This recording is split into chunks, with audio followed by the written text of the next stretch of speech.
Hey guys, how's it going?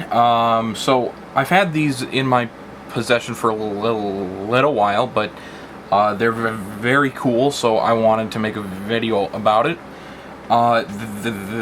This is Helder's new Genesis Overclock kit. The way this works is it uses the LTC 1799 clock generator to generate a frequency between 0, 10, and anywhere between 10 and 12 megahertz to overclock a Genesis. What's very cool about this board is that it can be used on Model 2 Genesis systems, and that is specifically what it was built for. For those that don't know or haven't been following the scene, it's long been known how to overclock Model 1 systems, but Model 2s have remained unable to be overclocked because they because of the PLCC type processors used in the Model 2 and the VA7 Genesis Model 1.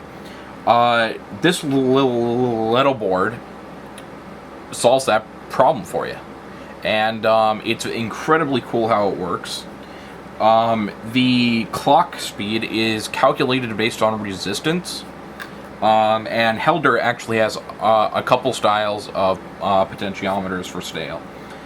Excuse me. I went with the standard potentiometer because I personal preference. He also has a discrete potentiometer that is a cement pot that you can actually stick in the little area on every Genesis system that has a tiny little hole on it. It's hard for me to explain. I'll either put a picture of it up or show you myself.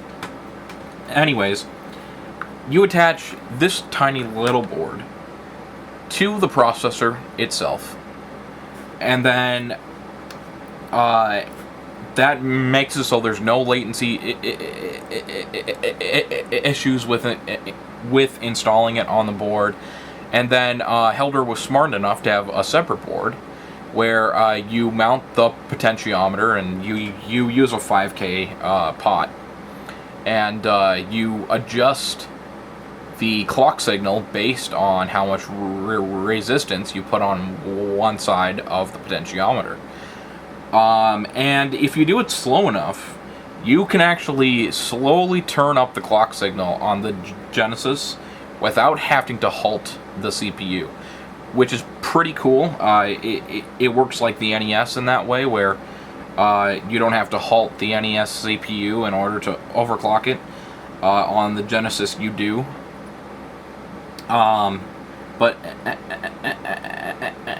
anyways, that is an overview of the mod kit itself. Obviously, I've soldered this potentiometer in place, but I'm going to show you how to solder this into. I'm going to be using a VA7 Genesis Model 1. I will probably also do a video on a Model 2 Genesis as well, but I currently have a VA7 that would be perfect for this mod. So I'm going to show myself installing it in that, and yeah. So here I have my Model 1 VA7. Again, this does work on the Model 2, and I will do that in a future video, but I have this VA7 that I want to mod. Specifically, I bought some mega amp prototypes that I made the CAD designs myself that I want to try in this system. But yeah. Anyways, The Motorola 68,000 in this system is right here, and it's not like the model. It's not like the rest of the Model 1s where it has the dip style model or 68,000 processor. This is a PLCC type 68,000. And what we're going to be doing is we're going to be attaching the board. If you'll notice, let's see if I can focus my camera. If you'll notice, there are grooves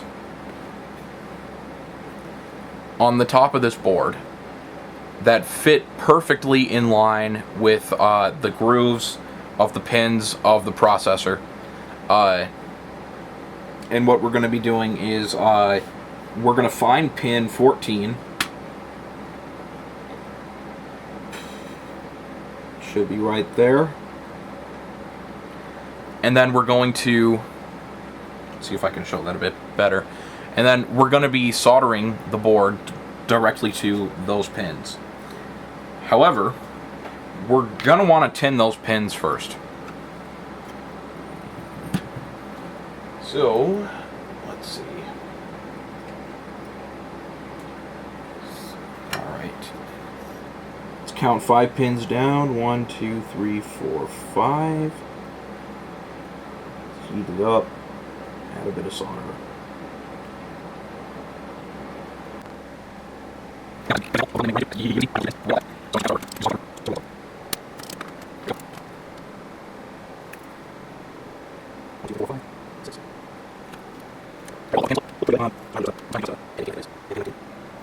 Now, all we got to do is stick this board right here and reheat the solder that we've applied to the 68,000, and it should pretty easily connect with this with the mod board. Alright, so I'm going to be holding it up with just some paper, but I'm going to want to secure that paper down excuse me, with some tape just so it doesn't move.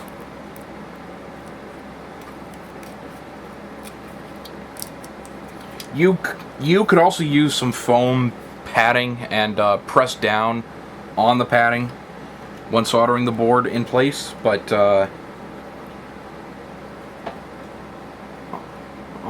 I'm using this, and let's see. Alright, I'm making this a little harder for myself, simply because I'm trying to record it, but yeah. Anyways, once you have the board in place, just heat up, and there's actually a bit of solder. We don't want any solder, because we don't want to jump pins. We will want to go ahead and just heat up each of those.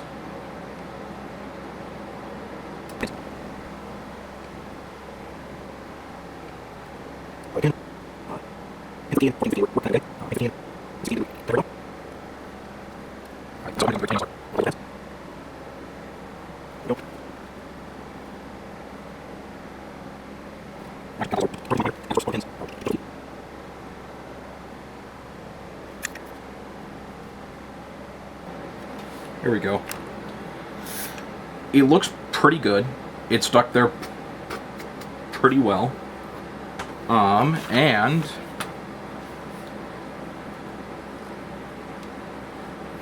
the board is tilted slightly, although that's not really that big of a problem. Pin 18 doesn't have a full connection, although I'm not too worried about that. If I have to adjust it, I will, but that's how it looks. It sits on the board just like that. Now, what what you're going to want to do, you're going to want to take wires and solder it from the board here to the potentiometer board, which will be mounted in the case just like this. Another thing that Helder provides with his kit is studs to actually mount these in plastic, which is great because otherwise it'd be a little difficult to mount the potentiometer board in the plastic. But what we're going to do now is we're going to go ahead and tin potentiometer pin 1, potentiometer pin 2,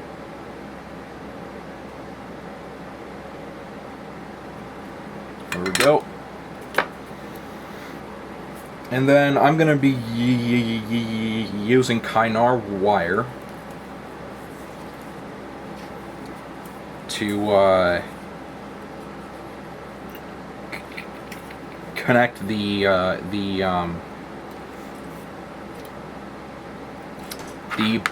potentiometer board to the system.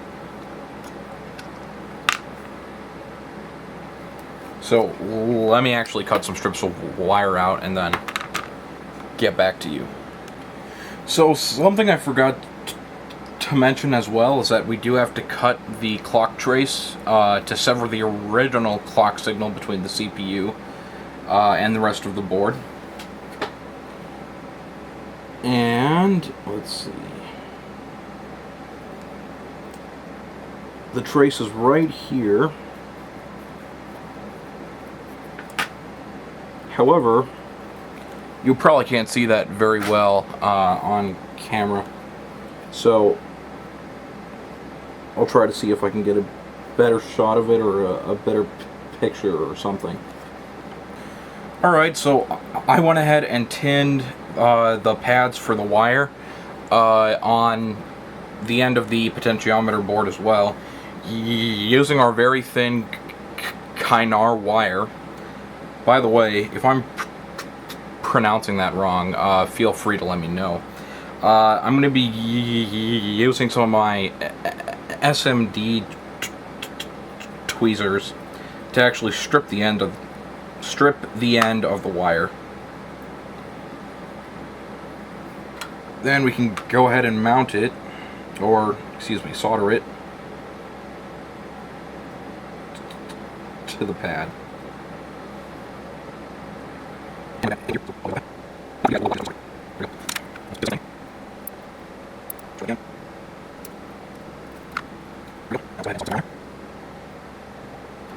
There we go. Now we can actually mount that in the system at this point, and then solder these wires onto the clock generator board that is soldered onto the CPU. However, I'm not going to mount it in this video. I just want to give you an overview of how it works. So with that done,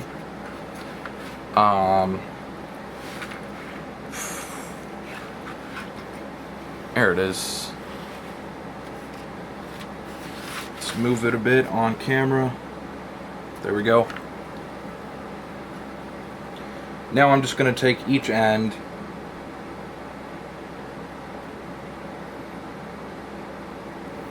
and solder it to the corresponding pin. I'm not actually sure if it matters which wire you soldered which one to, although I'm going to assume it does since Helder has it labeled.